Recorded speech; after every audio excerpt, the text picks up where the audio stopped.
হুম। ওকে। So আজকের academic পার্টটা হচ্ছে আমরা কথা বলবো একদম সি ল্যাঙ্গুয়েজ নিয়ে। কারণটা হচ্ছে তোমরা হয়তোবা অলরেডি জানো যে আমরা এই প্রজেক্টটা সি ল্যাঙ্গুয়েজের উপরে কন্ডাক্ট করব, অথবা তুমি যদি চাও তুমি সি প্লাস প্লাস ল্যাঙ্গুয়েজটা ইউজ করতে পারো, আমার কোনো সমস্যা নেই আর কি। আহ, তুমি দেখবা যে আমি কোনো একদিন সি ল্যাঙ্গুয়েজে কোড করে দেখাবো, কোনো একদিন সি প্লাস প্লাসে কোড করে দেখাবো। সো তুমি যদি চাও, এই ফ্লেক্সিবিলিটি তোমার কাছে আছে, তুমি সি ল্যাঙ্গুয়েজে জিনিস কোডগুলা করতে পারবা। আহ, আজকের ক্লাসে আমরা সি এর একদম বেসিক একটা ওভারভিউ দিব, কারণ অলরেডি তোমরা সি করে আসছো, বাট অনেকে দেখা যায় যে সেমিস্টার শেষ হয়ে গেছে, আমরা কিছু আইডিয়া ভুলে গেছি। সো আমি একদম শুরু থেকে সি এর ফাইল ক্রিয়েশন থেকে শুরু করে, ফাইল ক্রিয়েশন মানে হচ্ছে কোডিং, একদম শুরু থেকে শুরু করে সবগুলাই একটু একবার রিক্যাপ করি। আজকের ক্লাস এই রিক্যাপ নিয়ে বেসিকলি। সো সিতে আমরা যে কোনো একটা কম্পাইলার ইউজ করি।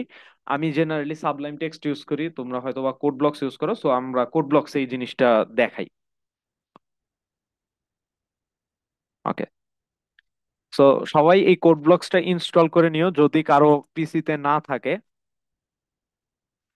আর যদি কোড ব্লকস এর সমস্যা হয় তাহলে ওই যে এনভায়রনমেন্ট ভেরিয়েবলে একটা পাথ সেট করতে হয়। দেখবা যে এখানে অনেক সময় একটা এরর দেয়, কম্পাইলার খুঁজে পাচ্ছে না। সো এনভায়রনমেন্ট ভেরিয়েবলে পাথ সেট করতে হয়। এই জিনিসটা তোমরা দেখে নিও, যদি লাগে ইউটিউবে অনেক টিউটোরিয়াল আছে এই জিনিসগুলোর। ওকে। তো প্রথমে আমাদের যেটা করতে হবে, একটা এমটি ফাইল ক্রিয়েট করতে হবে। এমটি ফাইল ক্রিয়েট করে এটাকে তুমি সেভ করবা।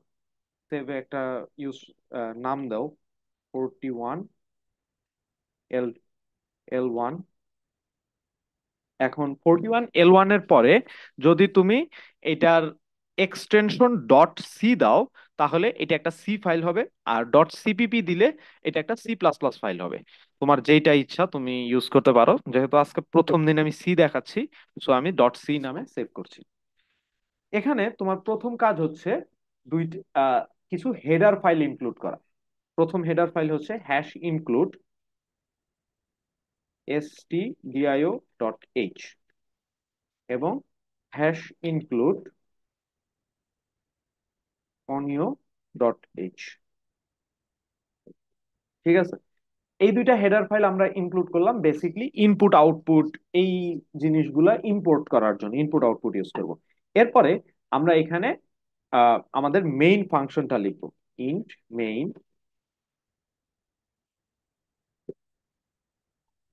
এবং আমাদের প্রথম program definitely hello world, printf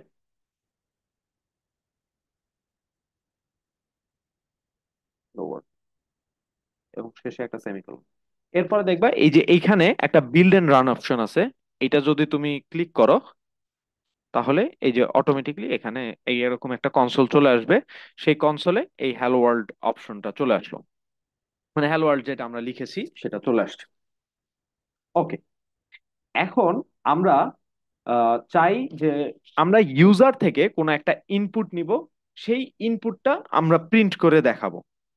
তাহলে এইটা যদি আমার করতে হয়, আমার প্রথম যে কনসেপ্টটা লাগবে সেটা হচ্ছে ভ্যারিয়েবলস। তো হোয়াট ইজ ভ্যারিয়েবলস? ভ্যারিয়েবল হল আমরা ডিক্লেয়ার করি এইভাবে, ইন্টিজার এ। এই যে এ, এই এ এ এটাকে আমরা বলি একটা ভ্যারিয়েবল। কেন ভ্যারিয়েবল বলি? আমরা কোন একটা ভ্যালু কোথাও একটা জায়গায় স্টোর করতে চাই, তাহলে যেই জায়গায় আমি স্টোর করব সেই স্টোরিং জিনিসটাকে বলে ভ্যারিয়েবল। আর এটাকে, এটার নাম ভ্যারিয়েবল বলে কারণটা হচ্ছে এটার ভ্যালু তুমি বারবার ভ্যারি করতে পারবে। That means a is equal two তুমি 10 দিলা, তাহলে এর ভ্যালু এখন 10 হয়ে গেল। এ ইজ ইকুয়াল টু 20 দিলা, তাহলে এর ভ্যালু এখন 20 হয়ে গেল। তো এই যে বারবার এটার ভ্যালু আমরা ভ্যারি করতে পারছি, ভ্যালু কোনো ফিক্স না, তো এই জন্য এই জিনিসটাকে বলে ভ্যারিয়েবল। তো এখন ভ্যারিয়েবলের সামনে প্রথমে বলে দিতে হয় যে এই ভ্যারিয়েবলটা কি ধরনের ভ্যারিয়েবল, কি ডেটা টাইপ, কি ধরনের ডেটা সে এক্সপেক্ট করে, এই জিনিসটাকে বলে ডেটা টাইপ। সো এখানে আমি ইন্ট লিখেছি। ইন্ট মানে হচ্ছে ইন্টিজার, দ্যাট মিনস পূর্ণ সংখ্যা। পূর্ণ সংখ্যা মানে যে জায়গায় ওই যে দশমিক হবে না, যেমন এটার মধ্যে তুমি কখনো 12.1 এটাকে রাখতে পারবে না। 12.1 যদি তুমি এটার মধ্যে রাখো, এটা অ্যাকচুয়ালি 12 হয়ে যাবে, 0.1 এটার মধ্যে থাকবে না। তো আমরা আর কি কি ধরনের ডেটা টাইপ আছে, ধরো যদি তুমি দশমিক সংখ্যা রাখতে চাও, তাহলে তোমাকে লিখতে হবে ফ্লোট। ফ্লোট এফ দিলাম, ধরো ইন্টিজার ধরো আই দিলাম। ওকে, এরপরে আরেকটা, ধরো তুমি একটা ক্যারেক্টার টাইপের ডেটা রাখতে চাও, এ বি সি ডি এরকম, তাহলে তোমাকে নিতে হবে ক্যারেক্টার, CHAR। সো এরপরে এখন এই যে এই ইন্টিজার আই, এই ইন্টিজার আই এর সাইজ হচ্ছে 4 বাইট, ফ্লোটের সাইজ হচ্ছে 4 বাইট, এবং ক্যারেক্টারের সাইজ হচ্ছে 1 বাইট। এখন তোমার কাছে যে ডেটাটা আছে সেটা 4 বাইটে কোনো কারণে স্টোর করতে পারো না, অনেক বড় ইন্টিজার, তাহলে তুমি তোমাকে নিতে হবে long long integer. Long long integer, ধরো আই। তো লং লং ইন্টিজার মানে হচ্ছে এটা এখন 8 বাইট স্পেস নেয়। সো 8 বাইট স্পেস নেওয়ার মাধ্যমে তুমি অনেক বড় ইন্টিজার এটার মধ্যে স্টোর করতে পারবা। সিমিলারলি ফ্লোটের ফ্লোটের 8 বাইট ভার্সন হচ্ছে ডাবল। ডাবল ডিডি দাও, ডাবল। এবং আরেকটা ডেটা টাইপ আছে, সেটাকে বলে হচ্ছে বুলিয়ান। তো বুলিয়ান ডেটা টাইপ হলো যেগুলা ট্রু অথবা ফলস অথবা 0 অথবা 1 এই ধরনের ডেটাগুলোকে স্টোর করে। বুল, ধরো বি। সো এই বুলিয়ানটাকে তুমি ডিরেক্টলি এখানে ইউজ করতে পারবা না। এটার জন্য তোমাকে একটা লাইব্রেরি ইনক্লুড করতে হবে। ইনক্লুড এসটিডি, সরি, এসটিডি বুল .h। ঠিক আছে, চলো আমরা এটাকে বিল্ড করে দেখি। এই যে দেখো আমরা বিল্ড হয়ে গেছে, নো এরর্স নো ওয়ার্নিং। ওকে, এই গেল আমাদের ডেটা টাইপস। তো ডেটা টাইপের পরে এখন আমি ইউজার থেকে একটা কিছু ইনপুট নিতে চাই। ইউজার থেকে ইনপুট নিতে হলে আমাদের ইউজ করতে হয় স্ক্যানএফ, SCAN। এই যে এই ফাংশনটা, এই ফাংশনের ফরম্যাটটা হচ্ছে, প্রথমে এই জায়গায় ফরম্যাট স্পেসিফায়ার দিতে হয়, এবং এরপরে ভ্যারিয়েবলের অ্যাড্রেসটা দিতে হয়। অ্যাড্রেস কিভাবে দেয়? অ্যাম্পারসেন্ট অফ ওই ভ্যারিয়েবল। তো ফরম্যাট স্পেসিফায়ার হচ্ছে এই যে ভ্যারিয়েবলটা আছে, এই স্ক্যানএফ ফাংশন তো আর জানে না যে এই ভ্যারিয়েবলের ডেটা টাইপ কি হবে। সে এখানে কিন্তু একটা মেমোরি অ্যাড্রেস নিচ্ছে। এই যে দেখো, আমি একটু মেমোরি অ্যাড্রেসের কনসেপ্টটা বুঝাই। 1 মিনিট, গ্রাফিক্স আমি একটু কানেক্ট করি। হ্যাঁ,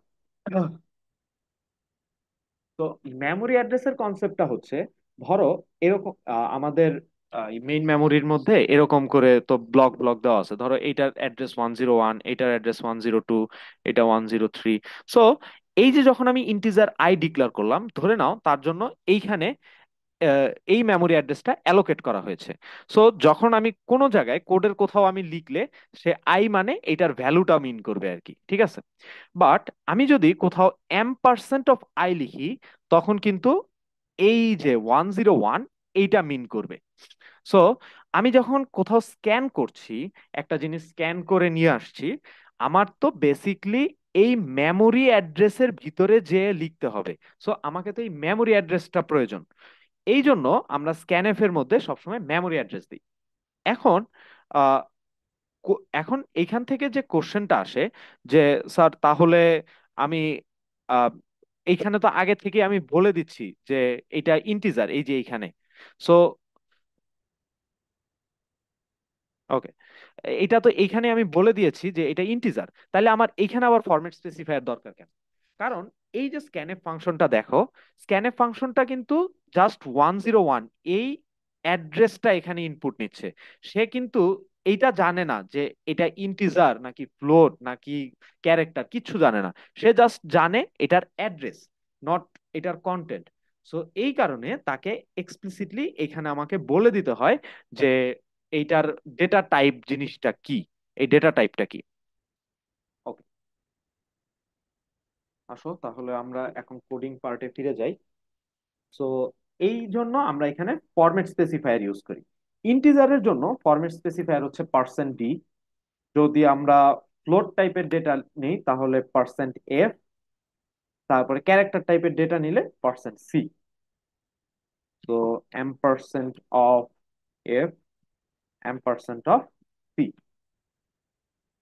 ওকে, এখন আমরা ধরো প্রিন্ট এফ এ চলে গেলাম। ডিরেক্টলি যদি আমরা প্রিন্ট এফ এ চলে যাই, আমার যদি ভ্যালুটাকে প্রিন্ট করতে হয় তাহলে আমাকে প্রিন্ট এফ, প্রিন্ট এফ দিতে হবে।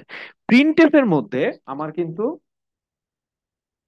এই এম্পারসেন্ট আর দরকার নেই, কারণ এখন আমি কন্টেন্টটা প্রিন্ট করব। এখন আমার কিন্তু অ্যাড্রেসের কোনো প্রয়োজন নেই, জাস্ট কন্টেন্ট। তো আমি যদি এরকম দেই তাহলেই সে জিনিসটা চলে আসবে। এখন দেখি, আমরা যখন এই কোডটা রান করব তখন একটা প্রবলেম হবে। চলো আমরা একটা রান করে দেখি। ধরো 10, 12, 13.2। ও, ওকে, এই জিনিসটা এখন প্রবলেম হয় নাই। বাট আমি যখন সকালে কাজ করতেছিলাম তখন একটা প্রবলেম হয়েছিল আর কি। এই যে যখন আমি এখানে একটা এন্টার দিচ্ছিলাম, তখন এই যে এম% সি ক্যারেক্টার, সে এটাকে এন্টার হিসেবে, এন্টারকেই একটা ক্যারেক্টার হিসাবে ধরে নিচ্ছিল। ঠিক আছে। এখন যেহেতু হয় নাই, আই গেস এই জিনিসটা তখন কোনো কম্পাইলারের কোনো প্রবলেমের কারণে হয়েছিল আর কি। যাই হোক, যদি কখনো এরকম হয় যে তুমি দেখতেছো যে একটা ইন্টিজার নিয়েছো, একটা ফ্লোট নিয়েছো, এরপরে একটা ক্যারেক্টার নিয়েছো, কিন্তু ক্যারেক্টারের মধ্যে কোনো ইনপুট ইনপুট আসছে না, এইটার রিজন হচ্ছে তোমার এই এন্টারকে সে একটা ক্যারেক্টার হিসাবে কনসিডার করছে, এই কারণে ক্যারেক্টারের মধ্যে ইনপুট আসছে না। সেক্ষেত্রে তুমি ধরো ক্যারেক্টারটা অন্য কোনো ভাবে আরেকটা স্ক্যানএফ দিয়ে হ্যান্ডেল করলেই হবে। আর যদি এভাবে হয় তাহলে তো হয়েছেই, সমস্যা নেই। ওকে, ঠিক আছে। আমরা তাহলে ডেটা টাইপ গুলো দেখলাম, আমরা ফরম্যাট স্পেসিফায়ার এই আইডিয়াটুকু দেখলাম আর কি এখানে। এবার আমরা কিছু বেসিক অপারেশন দেখি। সো বেসিক অপারেশন গুলো যেগুলো হতে পারে, ধরো আমাদের কি কি বেসিক অপারেশন আছে: অ্যাডিশন, অ্যাডিশন, সাবট্রাকশন, মাল্টিপ্লিকেশন, আর আরেকটা হচ্ছে ডিভিশন। আর এইটার সাথে আরেকটা অপারেশন আছে মড বা মডুলাস। সো অ্যাডিশন হচ্ছে আমার দুইটা ভ্যারিয়েবল আছে, ধরো ইন্টিজার এ অ্যাসাইন 10, বি অ্যাসাইন 20। আমি just a A assign a+b, এরকম করলে আমরা এখানে অ্যাডিশন করতে পারবো। ঠিক আছে। যদি আমরা সাবট্রাকশন করতে চাই জাস্ট মাইনাস দিব। যদি মাল্টিপ্লিকেশন করতে চাই তাহলে এই সাইনটা দিব, অ্যাস্টেরিক সাইন যেটা। আর যদি আমার ডিভিশন করতে হয় তাহলে এরকম করে ডিভিশন দিয়ে দিব। ওকে, এখন এই মডুলাস জিনিসটা কি? মডুলাস জিনিসটা হচ্ছে আমাদের ভাগশেষ। ধরো 10, 20কে 10 দিয়ে ভাগ করলে 0 আসবে। সো আমি এটাকে একটু 22 করে দিই, তাহলে তোমাদের বুঝতে সুবিধা হবে। b%a। তো আমি যদি এখন এর ভ্যালুটা প্রিন্ট করি, printf %d a, তাহলে দেখবা আমরা 2 পাবো। এই জিনিসটা আমার দরকার নাই। তো এই যে দেখো আমি এখানে 2 আউটপুট পেয়েছি। ওকে। সো এই জিনিসটা হচ্ছে যে আমরা যদি 22কে 10 দিয়ে ভাগ করি তাহলে যে ভাগশেষটা আসবে, ভাগশেষটা আসবে 2। তো এই অপারেটরটার মধ্যে দিয়ে আমরা ভাগশেষ পেতে পারি। তো এটা আমরা কোথায় ইউজ করি? ধরো আমার ইভেন অড ক্যালকুলেশনে আমরা এই জিনিসটা ইউজ করতে পারি।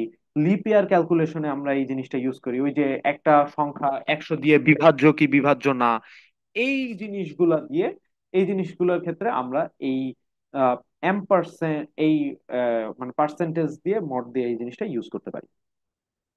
ওকে, এবার আসি আমরা তৃতীয় আরেকটা কনসেপ্ট, সেটা হচ্ছে টাইপ কাস্টিং কি জিনিস।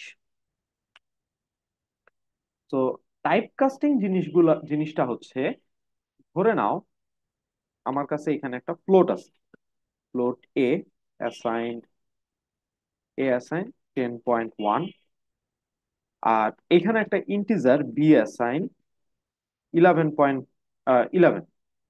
আচ্ছা, বি কোনো ইয়ে করতে পারলাম না, ধরো বি অ্যাসাইন এ। কেউ কি বলতে পারবা যে এখানে বি এর ভ্যালু কত হিসাবে স্টোর হবে? এনিওয়ান?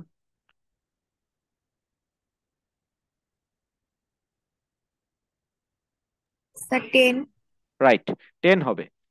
10 কেন হবে? কারণটা হচ্ছে যারা এখনো মানে একটু বুঝতে পারো নাই, দেখো এই ডেটাটা ফ্লোট, রাইট? কিন্তু ইন্টিজার তো কখনো মানে ভগ্ন সংখ্যা স্টোর করতে পারে না। তাহলে সে কি করবে, দশমিকের পরের যে সংখ্যাটা এটাকে ফেলে দিবে। দ্যাট মিন্স এই এ কে সে টাইপকাস্ট করে ইন্টিজার বানায় ফেলবে প্রথমে। এই যে এ কে ফ্লোট থেকে ইন্টিজার বানালো, এই কনসেপ্টটাকে বলে টাইপকাস্টিং। তো টাইপকাস্টিং এর একটা খুব মানে খুব সিরিয়াস প্রবলেম আমি তোমাদের সাথে একটু শেয়ার করি। এই জিনিসটা প্রায় সময় দেখা যায় যে এই এই ধরনের একটা প্রবলেম ক্রিয়েট করে। ধরে নাও এটার মধ্যে আছে টু। তো এখন আমরা যেটা করি, ইন্টিজার বা ধরো B assign A divided by B দিয়ে দিই। ওকে, এইটা করলে যেটা হয় আমরা মনে করি কি, যে এটা দরকার নাই, যে আমরা তো ডিভিশন দিছি, এটা তো ডিরেক্টলি ফ্লোট আছেই, তাহলে তো আমার মানে ভ্যালুটা ঠিকঠাক মতো চলে আসবে। এই জিনিসটা কিন্তু ভ্যালু ঠিকঠাক মতো আসবে না। এটার কারণ কি? কারণটা হচ্ছে এই যে ডিভিশন অপারেশন, এটা কিন্তু আহ, অনেক সময়ই ইন্টিজারে টাইপকাস্ট করে ফেলে। বা এইটা এ যদিও ফ্লোট, আর একটা জিনিস দেখো, এ যদিও ফ্লোট, বি কিন্তু ফ্লোট না, বি কিন্তু ইন্টিজার।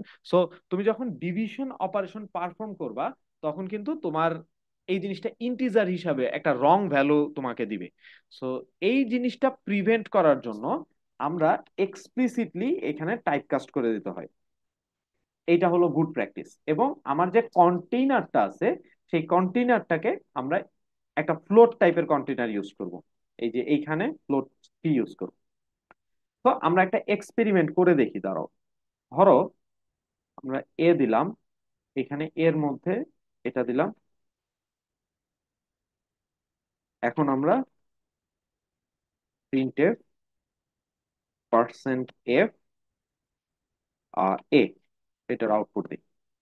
চলো দেখি এটা ঠিকঠাক মতো কাজ করে কিনা। দেখো এটা কিন্তু ঠিকঠাক মতো কাজ করছে। কারণ কি?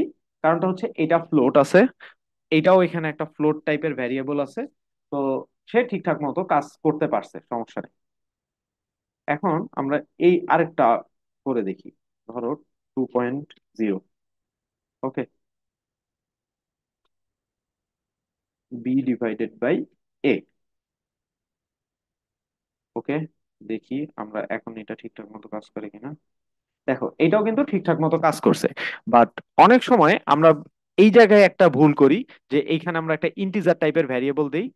আর ইন্টিজার টাইপের ভ্যারিয়েবল না দিলেও অনেক সময় দেখা যায় যে ফ্লোট হওয়ার পরেও এটা টাইপকাস্ট হয়ে ইন্টিজার হয়ে গেছে। সো এটার জন্য গুড প্র্যাকটিস হচ্ছে এইখানে একটা ফ্লোট দিয়ে দেওয়া। তোমরা প্রজেক্ট করতে গিয়ে মানে আমি নিজে যখন স্টুডেন্ট লাইফে এই প্রজেক্ট গুলো করছি, এই প্রবলেমটা আমি অনেক বেশি ফেস করছি, যে ইমপ্লিসিট টাইপ কাস্ট আমার হয় নাই, আমার আউটপুট ঠিকঠাক মতো আসতো না। সো এই প্র্যাকটিসটা তোমরা করো, যে এখানে একটা ফ্লোট দিয়ে টাইপ কাস্ট করে নাও। ওকে, সো টাইপ কাস্টিং এতটুকুই। এখন আমরা কথা বলবো লজিক্যাল অপারেটর নিয়ে। তো লজিক্যাল অপারেটর জিনিসটা কি? ধরো আমরা বিভিন্ন ধরনের বুলিয়ান লজিক দেখি, যে অ্যান্ড, অর, তারপরে নট। সো এই লজিক গুলো আমরা এখানে ইমপ্লিমেন্ট করতে পারি। তো এখন প্রথমে একটা অপারেটর দেখাই, কম্পেয়ার অপারেটর। ধরে নাও ইন্টিজার এ অ্যাসাইন 10। আমি এখন চেক করতে চাই ইফ ইন্টিজার এ এর ভ্যালুটা কি 20 কিনা। এইটা এইটা আমরা চেক করি। A is equal to is equal to A is equal to 10, 20। এইটুকু দিলেই এটা কিন্তু একটা অপারেটর হয়ে গেছে অলরেডি। আমি যদি এটাকে প্রিন্ট করি, তাহলে মানে ট্রু ফলস আউটপুট দিবে এটা, বা 0 1 আউটপুট দিবে। পার্সেন্ট ডি,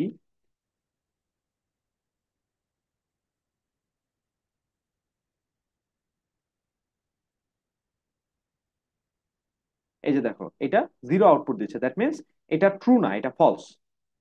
আবার আবার যদি আমি এইটাকে 10 দিতাম, তাহলে এটা 1 আউটপুট দিব। এই যে এটা কারেক্ট। তো এই যে এই ধরনের দুই তিনটা লজিক্যাল আউটপুট আমি একসাথে যদি কম্বাইন করতে চাই, তাহলে সেই জিনিসটাকে বলে আমার মানে তখন আমার লজিক্যাল অপারেটর লাগবে। যে কিভাবে আমরা জিনিসটা ইউজ করতে পারি। ধরো এখানে একটা ভ্যালু আছে বি অ্যাসাইন 12। ওকে, আমি এখন চেক করতে চাই এ ইজ ইকুয়াল টু এর ভ্যালু 10 এবং বি এর ভ্যালু 12, এই দুইটাই ট্রু কিনা। তাহলে আমরা কি করব, and B is equal to 12। যদি আমরা এটা দেই তাহলে আমার আউটপুট আসবে 1।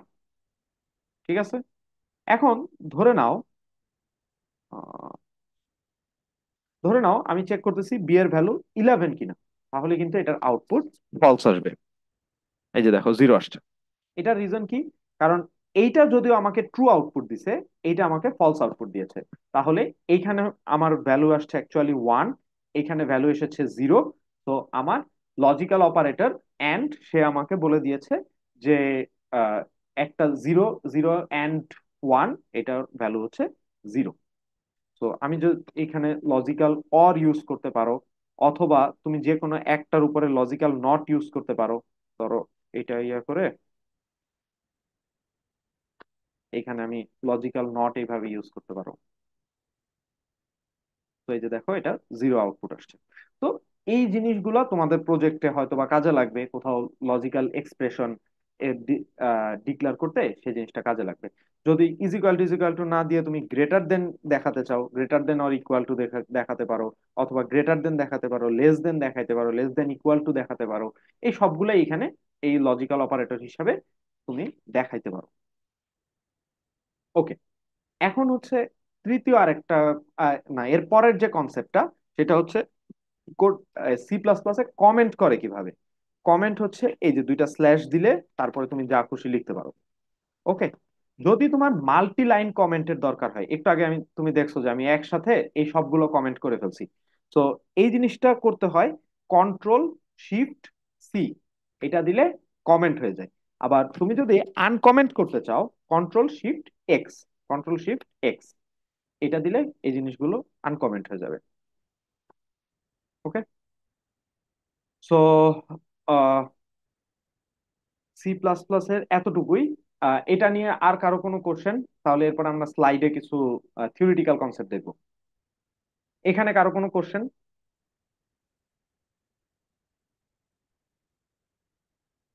ওকে, আই গেস কারো কোনো কোশ্চেন নাই। তাহলে আমরা থিওরিটিক্যাল কনসেপ্টে একটু মুভ করি।